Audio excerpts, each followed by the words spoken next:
El drama de Jesús por José Julio Martínez. Vida de nuestro Señor Jesucristo. Acto cuarto. Hacia un triunfo eterno. Roca inconmovible. Y se alejan del mar Galileo y caminan hacia Cesarea de Filipo, ciudad casi del todo pagana, albergue de mercaderes y ricos y libertinos. El Señor, después de haber hecho oración, pregunta amigablemente a sus discípulos: ¿Quién dicen los hombres que soy yo? Vosotros que andáis mezclados con las gentes, ¿qué opiniones habéis recogido de mí? Bien lo sabía Jesús, escrutador de los corazones, pero quiere que ellos lo digan. Quiere sobre todo que ellos digan lo que ellos mismos sienten de él. Le respondieron: unos dicen que eres Juan Bautista, otros que Elías, otros que Jeremías, y otros que un profeta de los primeros que ha resucitado.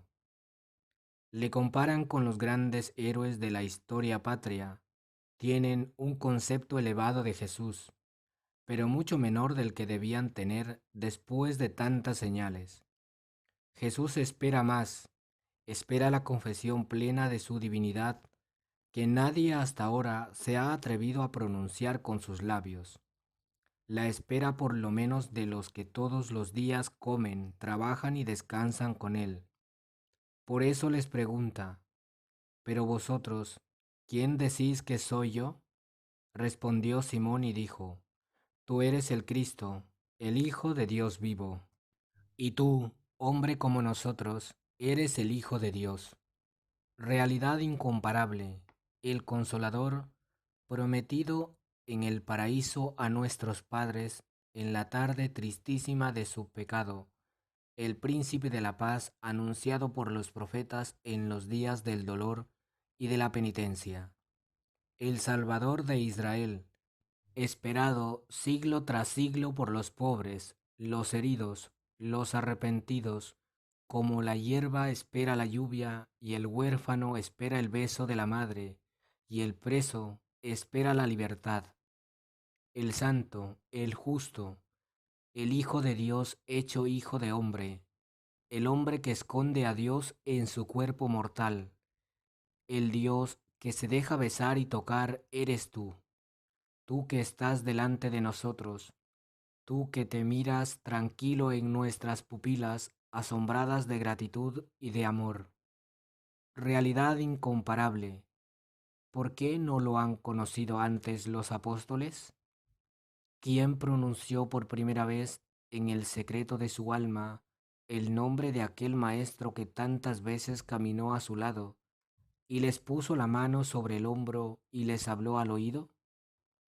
No fue su propio entendimiento, ni las señales exteriores, ni las palabras de los libros santos. Solo pudo ser el Padre.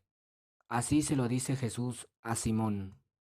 Bienaventurado eres tú, Simón, hijo de Jonás, porque esto no te ha revelado la carne ni la sangre, sino mi Padre que está en el cielo.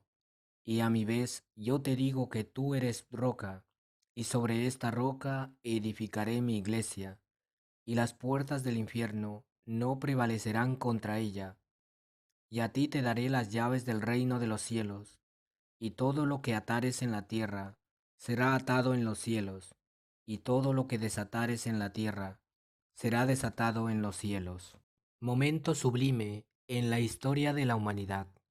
Jesucristo tiene detrás a Jerusalén, cuyos príncipes quieren matarle, y cuyo pueblo quiere proclamarle rey a su manera.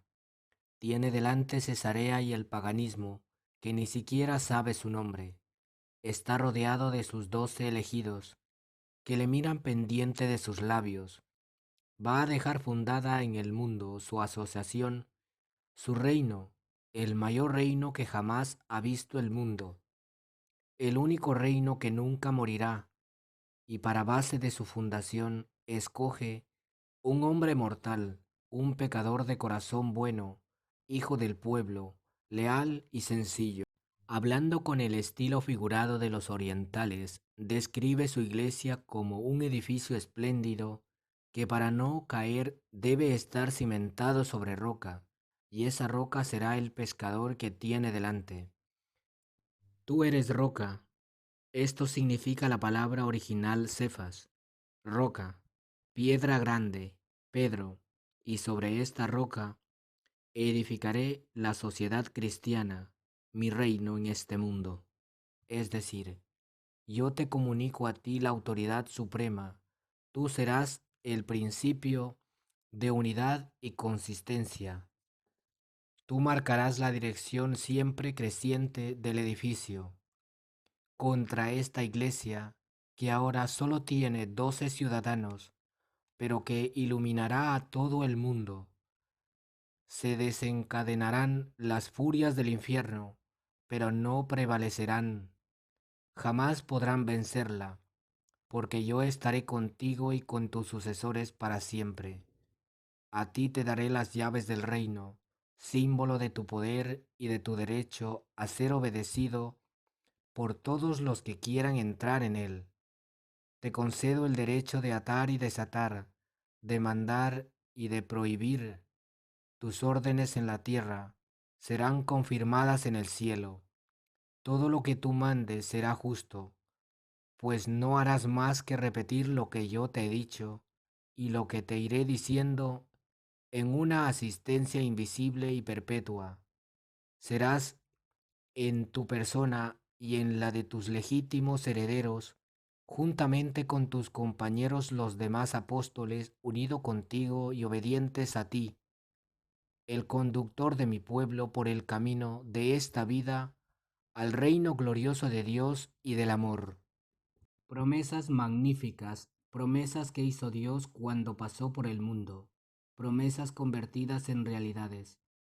Aquella roca que primero se había llamado Simón, y después Pedro, y después Lino y Clemente y Benedicto y Dámaso y Pablo y Jaramillo y Gregorio, y ahora se llaman Pablo VI.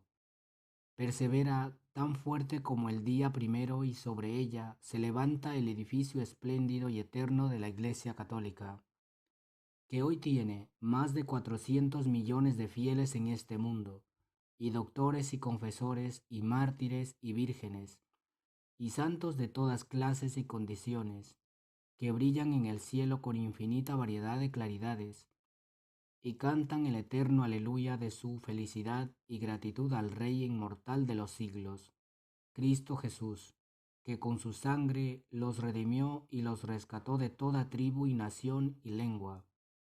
Creo en la Iglesia, una, santa, católica y apostólica. Anuncia su triunfo eterno. Me matarán. Pedro confiesa la divinidad de su Maestro. Tú eres el ungido, el Hijo de Dios. Jesús acepta la fe del apóstol y le promete allí mismo: Tú eres roca, y sobre esta roca edificaré mi iglesia, y las puertas del infierno no prevalecerán contra ella.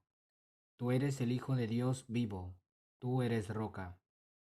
¿Cómo no sentir la maravillosa armonía de ambas frases y en ese giro vivo, familiar, atrevido, la respuesta de la omnipotencia, segura de sí misma y de todos los tiempos y de todos los hombres? Las grandes instituciones de la religión de Jesús van naciendo al conjuro de su voz. Ayer el misterio de la Sagrada Eucaristía, hoy el misterio del pontificado. Aquel forma la unidad invisible e íntima de la Iglesia, este su unidad externa y pública.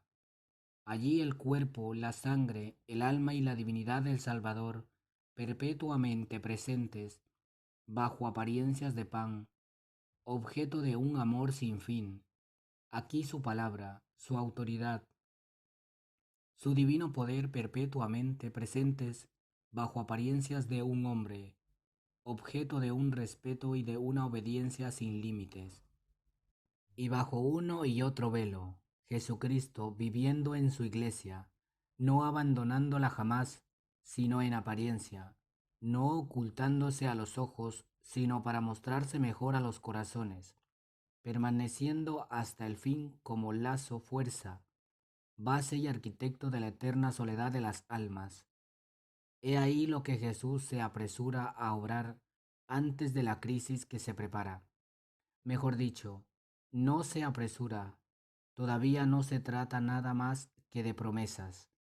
Allí mismo manda terminantemente a sus discípulos que a nadie digan que Él es Jesús, el ungido de Dios. ¿Por qué esta prohibición? Porque dada la expectación de un Mesías político y triunfador, si los apóstoles anuncian al pueblo de un modo inconsiderado que este Mesías es Jesús Nazareno, se suscitarán entusiasmos y arrebatos que pudieran trastornar los planes de Jesucristo en el gradual anuncio de su mensaje. Y para que los mismos apóstoles empiecen a conocer cómo es el Cristo que tienen delante, les descubre en secreto el drama de su vida.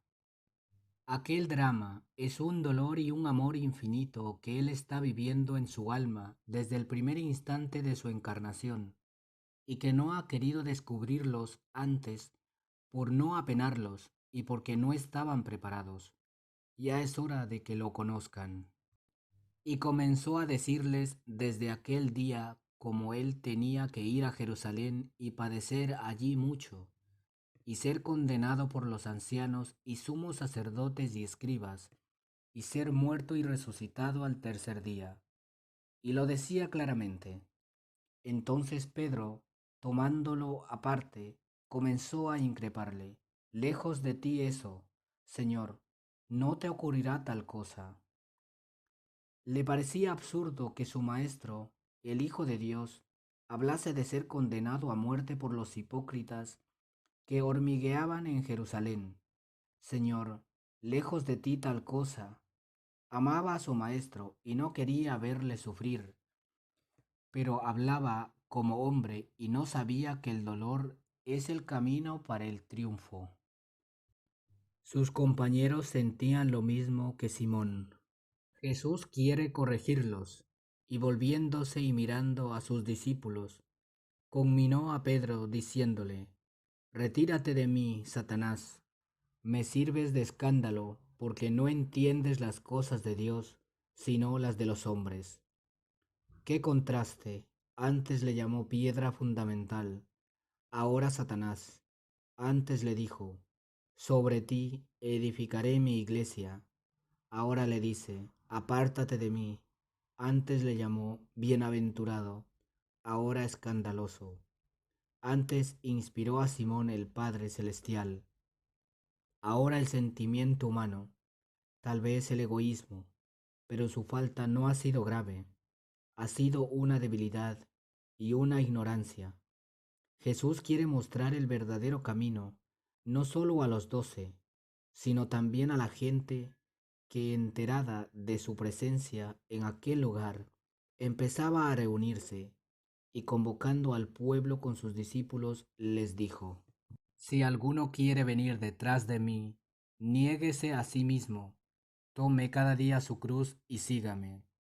El que no toma su cruz y no me sigue, no es digno de mí, porque el que quisiera salvar su vida la perderá, mas el que perdiera su vida por mí y por el Evangelio la salvará. Porque, ¿qué le aprovecha al hombre ganar todo el mundo si pierde su alma? Inesperada lección para aquellos oyentes: o tomar la cruz o no ser dignos de Jesucristo, o perder la vida por el cumplimiento del deber y salvarla después para siempre, o salvarla aquí por los placeres y perderla después para siempre. No hay término medio. Se puede salvar aquí la vida, se puede gozar, se puede comer y beber, se puede amontonar dinero, se puede vivir, pero ¿qué le aprovecha al hombre ganar todo el mundo si pierde su alma? ¿Qué me aprovechará todo el mundo, si pierdo mi alma única? Este pensamiento hizo santo a San Francisco Javier, porque le hizo dejar el mundo para salvar su alma. Y siguió diciendo el Señor: ¿qué precio podrá dar el hombre por su alma? Si ha perdido su alma, ¿qué podrá hacer para recuperarla? Todo lo ha perdido con ella, todo lo ha perdido para siempre y sin remedio. ¿Qué podrá dar el que lo ha perdido todo? Gravísimas son las palabras de Jesús. Callan los oyentes impresionados y conociendo el que algunos se horrorizan de su cruz y se avergonzarían de seguirle, añade: si alguno se avergüenza de mí y de mis palabras en esta generación adúltera y pecadora, el Hijo del Hombre se avergonzará de él cuando venga lleno de majestad en la gloria de su Padre, y dé a cada uno según sus obras. El Maestro anunció su triunfo por el sufrimiento. Seré entregado, seré condenado a muerte. Señala el mismo camino a los que quieran triunfar con él. Si alguno quiere, tome su cruz cada día y sígame. Ay de los que se avergüenzan de seguirle. Resplandeciente como el sol. Pero la luz no es el término, el dolor no es el destino último del hombre. Es un camino nada más, un medio para llegar al gozo del Señor. Y Jesús quiere mostrar un requisito de este gozo a los 3 discípulos que presenciaran más de cerca los tormentos de su pasión. Al llegar a Cesarea, llegó con los 12 en una tarde de agosto a los pies del Tabor, graciosa montaña, símbolo de la felicidad sobrenatural, del amor beatífico, del abrazo de Dios. Dejó 9 discípulos a la falda del monte y tomando consigo a Pedro, Juan y Santiago, subió a lo más alto para orar. Dicen que Pedro representa a los constantes en la fe, Santiago a los firmes en la esperanza, Juan a los encendidos en el amor, Pedro el vicario de Jesucristo, Juan el discípulo virgen, Santiago el primer apóstol mártir. Mientras Jesús oraba, se transfiguró delante de ellos, y resplandeció su rostro como el sol, y sus vestiduras tornáronse resplandecientes y en extremo blancas como la nieve. Y al momento se le aparecieron Moisés y Elías, en forma gloriosa hablando con él, y hablaban de su salida de este mundo, que había de cumplirse en Jerusalén. Despertando los discípulos vieron la gloria de Jesús y a los 2 varones que en pie con él estaban. Qué impresionante para los 3 ver a su maestro lleno de gracia, hermosura y majestad, que conversa con aquellos 2 santísimos varones, Moisés, el libertador del pueblo judío, y Elías, el gran profeta mártir, que durante su vida habían anhelado la llegada del ungido del Señor, y ahora son llamados del otro mundo para verle, oírle, hablarle. La transfiguración es la victoria de la luz. Elías fue conducido al cielo en un carro luminoso de fuego. Moisés bajó del monte con haces de luz sobre la frente.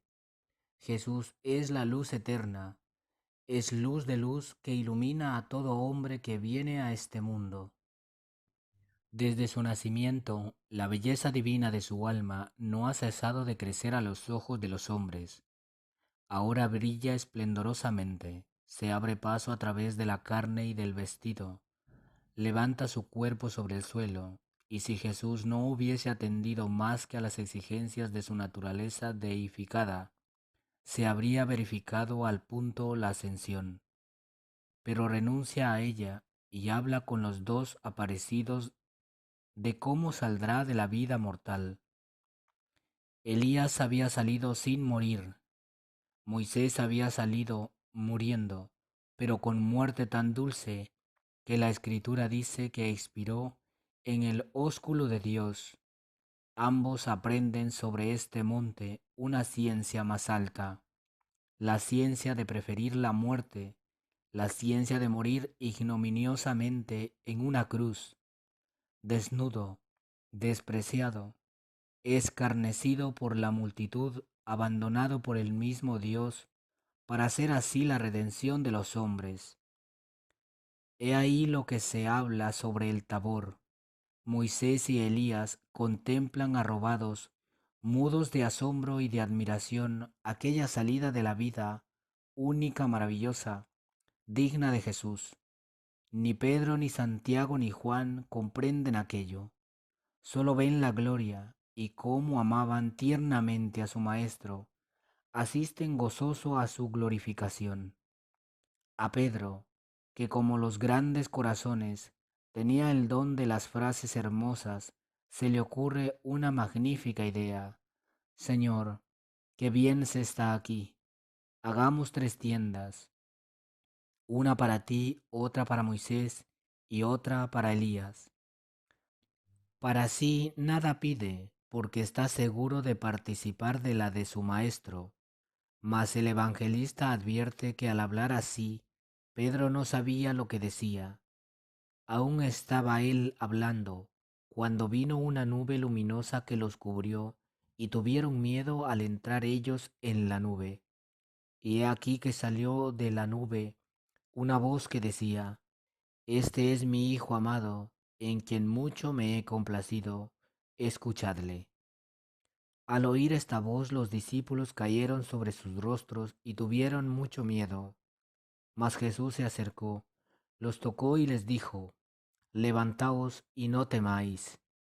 Y alzando ellos enseguida sus ojos y mirando en torno suyo, a nadie vieron con ellos sino solo a Jesús.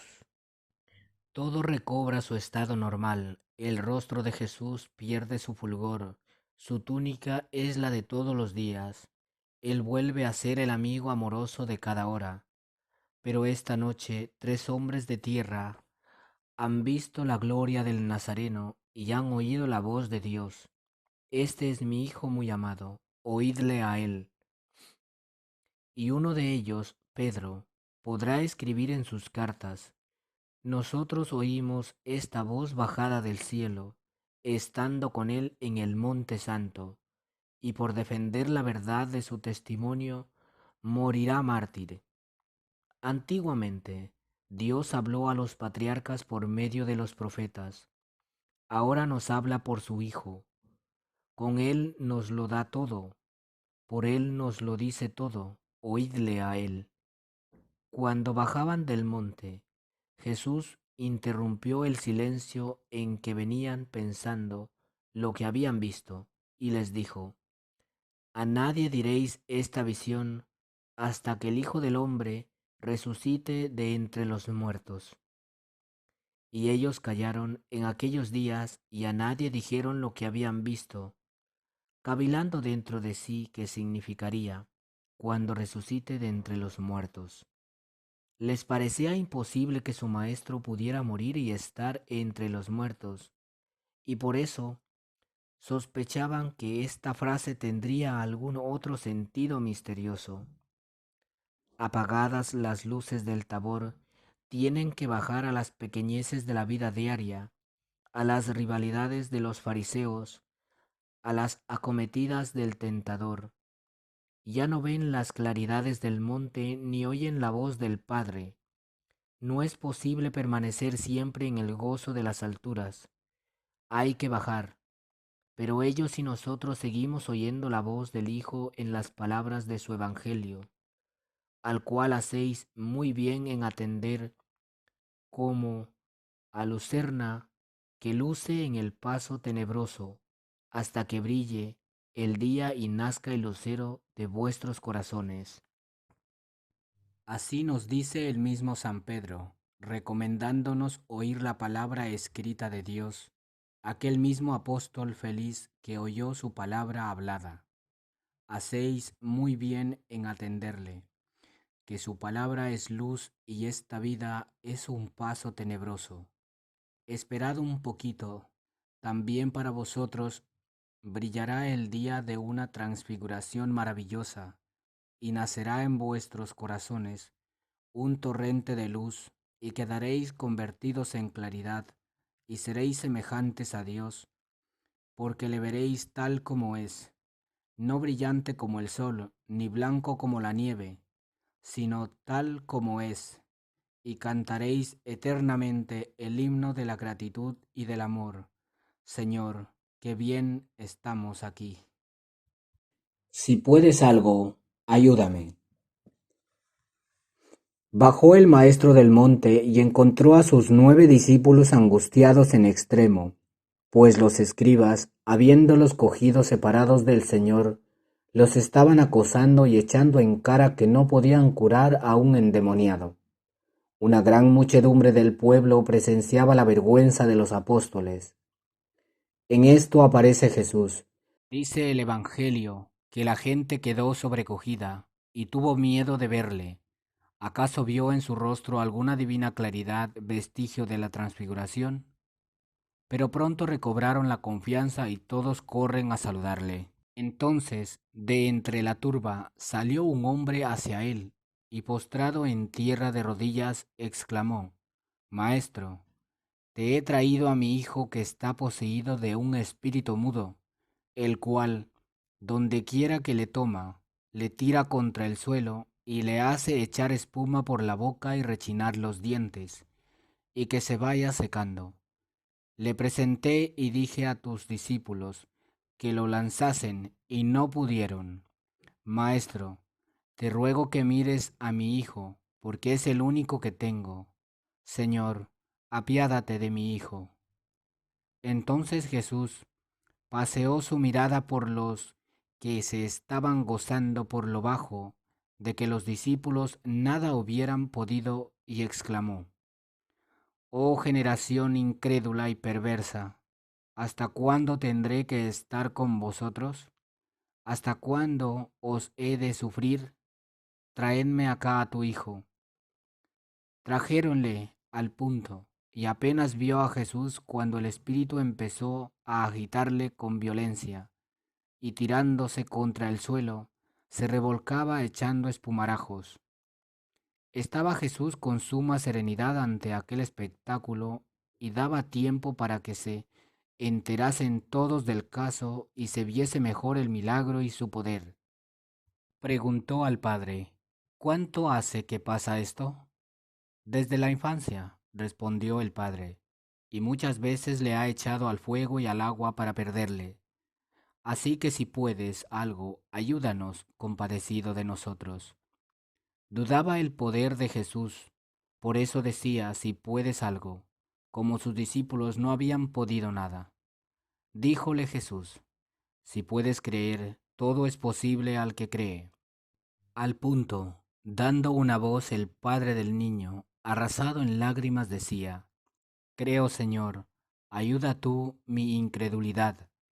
Y echando Jesús una mirada a la turba que se agolpaba, caminó al inmundo espíritu y le reprendió diciéndole, Espíritu sordo y mudo, yo te lo mando, sal de este hombre y no entres más en él. Y dando gritos y desgarrándose atrozmente, salió de él el demonio, dejándole como muerto, tanto que muchos decían, ha muerto. Mas Jesús tomó su mano y le levantó. Púsose el niño en pie y quedó sano desde entonces, y el Señor se lo devolvió a su padre. Debió de ser espectáculo tremendo. Todos estaban estupefactos de la grandeza de Dios. Los escribas quedaron confundidos. La plebe reanimaba la gloria de Cristo restablecida. Los discípulos alegres, por una parte de haber salido de sus apuros, cavilaban por otra como ellos que en otras ocasiones habían arrojado a otros demonios, en aquella ocasión no pudieron arrojarle. Y cuando volvieron a casa se le acercaron y le preguntaron en secreto, ¿por qué no hemos podido nosotros arrojar este demonio? Y respondió el Señor, por vuestra poca fe. En verdad os digo que si tenéis fe como un grano de mostaza, diréis a este monte, trasládate de aquí allá, y se trasladará, y nada os será imposible. Además, este género de demonios no se arroja sino con oración y ayuno. Y tú, mi querido lector, ¿estás convencido de que si tienes fe, nada te será imposible? Es el mismo Jesucristo quien lo dice. No le entendían, y habiendo partido de allí, atravesaba la Galilea y procuraba que nadie le viese. Quería el Señor que le dejaran solo con sus discípulos para instruirlos, y mientras todos los que le veían quedaban maravillados de lo que hacía, él dice a los 12: Grabad en vuestros corazones estas palabras. El Hijo del Hombre será entregado en manos de los hombres, y le matarán, y al tercer día resucitará. Ellos no entendían este lenguaje, ni se atrevían a preguntarle, y se entristeció muchísimo. Les costaba entender, nos cuesta entender, que el camino de la resurrección es el Calvario. Ven que su maestro insiste en anunciarles que ha de sufrir mucho, y temen preguntarle lo que jamás quisieran que ocurriese. Pero Jesús les profetizó su pasión para que cuando llegue la hora entiendan ellos que ya la estaba esperando. Así llegó a Cafarnaún, la ciudad que tantos milagros le había visto obrar y que ahora le viera por última vez. A la entrada, los que cobraban el tributo del didragma para el culto del templo preguntaron a Pedro: ¿No paga el didragma vuestro maestro? Respondió él: Sí. Pero cuando entró en casa le dijo Jesús: ¿Qué te parece, Simón? ¿Los reyes de la tierra, de quiénes reciben tributo o censo? ¿De sus hijos o de los extraños? Respondió Pedro: De los extraños. Luego los hijos están exentos, dijo Jesús. Pedro se equivocó al responder que su maestro debía pagar. Con una bella comparación le corrige: él, como hijo de Dios, no está obligado a pagar el tributo para la casa de su padre. Pero luego añadió: Mas para que no los escandalicemos, vete al mar, echa el anzuelo y toma el primer pez que cojas. Ábrele la boca y encontrarás en ella un estáter.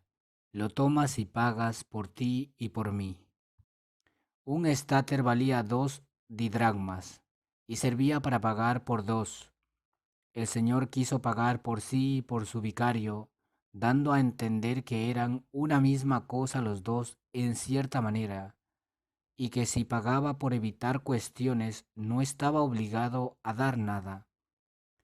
Para conciliar esta cesión de derechos con su dignidad, quiso mostrar que era el dueño de toda la creación, de todos los estáteres y didragmas, pues los tenía a su disposición hasta en la boca de los peces.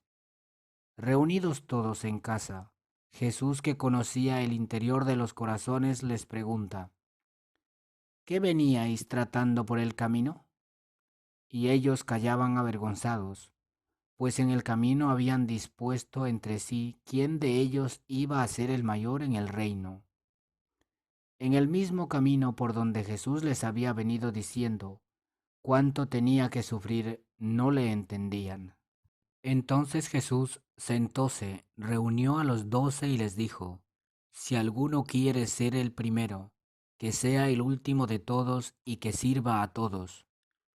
Y llamó a un niño y le puso en medio de todos junto a sí. Y cogiéndole en sus brazos, les dijo: En verdad os digo, que si no os mudáis y os hacéis como niños, no entraréis en el reino de los cielos. Como diciendo: Ni mayores ni menores, ni primeros ni últimos, mientras no os hagáis humildes, mansos, inocentes, resignados como niños, ni siquiera entraréis en el reino de los cielos. Y prosiguió diciendo: Quien se humillare como este niño, este será el mayor en el reino de los cielos. Y el que recibe a un niño como este en mi nombre, a mí me recibe.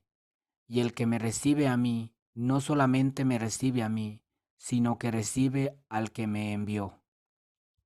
Bellísima enseñanza. Quiere que sus discípulos sean como niños por la inocencia y sencillez, y para mostrar cuánto ama a tales niños, dice que quien recibe, es decir, quien hace algún beneficio a alguno de ellos, a él recibe, a él se lo hace, y quien a él recibe, recibe al mismo Padre que le envió.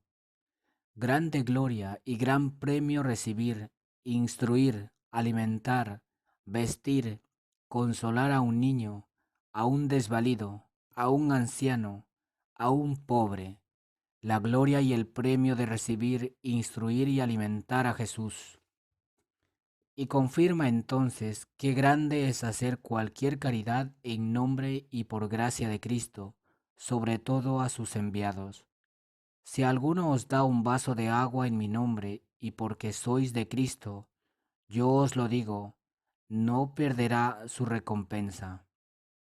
Tenía el amable maestro al niño en sus brazos y en medio de la conversación tornó a él su cariñosa mirada y penetrando por aquellas pupilas limpias en lo interior del espíritu infantil inocente, cándido y exento de toda malicia, sus ojos previsores de lo futuro vieron los peligros a aquella criatura iba a exponerse, por culpa principalmente de los adultos que sin guardar el debido respeto a la infancia, la empujan por el camino del mal, y lleno de indignación contra los que así destruyen la inocencia de sus amados, prosiguió.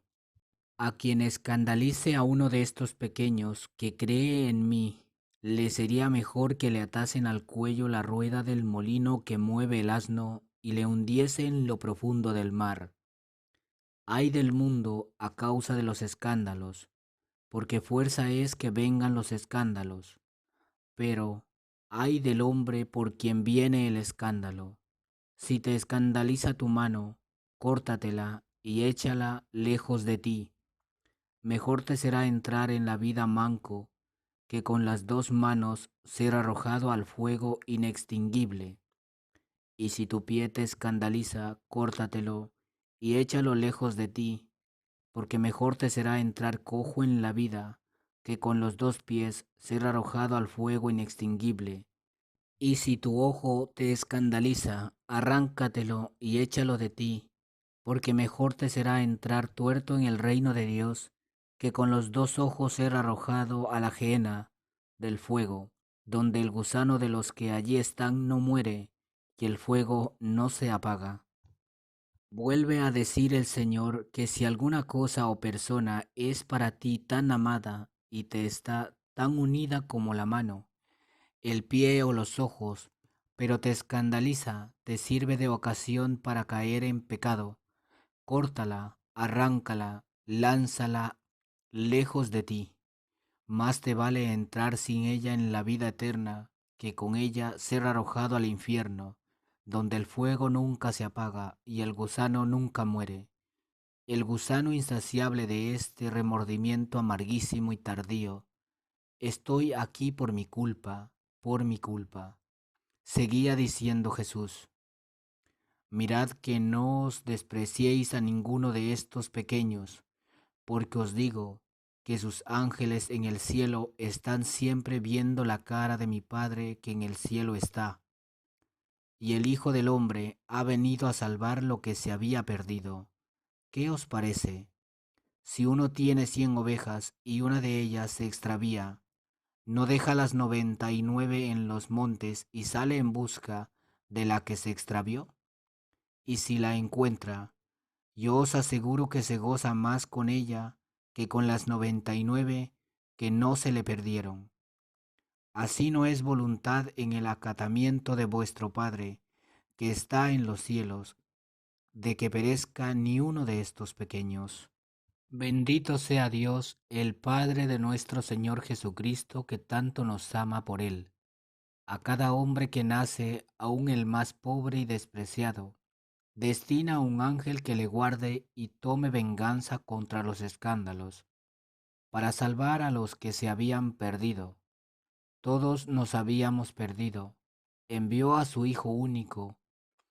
Celebra fiesta en el cielo por cada pecador que se arrepiente y su voluntad es que todos se salven. Bendito sea. La ciudad del triunfo. Estaba próxima la fiesta de los tabernáculos, en griego, escenopegia, plantatiendas, llamada así porque los judíos hacían tiendas de campaña con hojas y remaje, bajo las cuales vivían los 7 días que duraban las fiestas. Era un recuerdo de cómo habían acampado en el desierto cuando venían a la tierra prometida, y era la acción de gracias de la cosecha, pues se celebraba en octubre, cuando la hermosura del paisaje otoñal y la temperatura agradable convidan a pernoctar bajo el cielo estrellado. Jesús está en Galilea con los apóstoles. Sus parientes le dijeron: Sal de aquí y vete a la Judea, para que vean las obras que haces. Manifiéstate al mundo.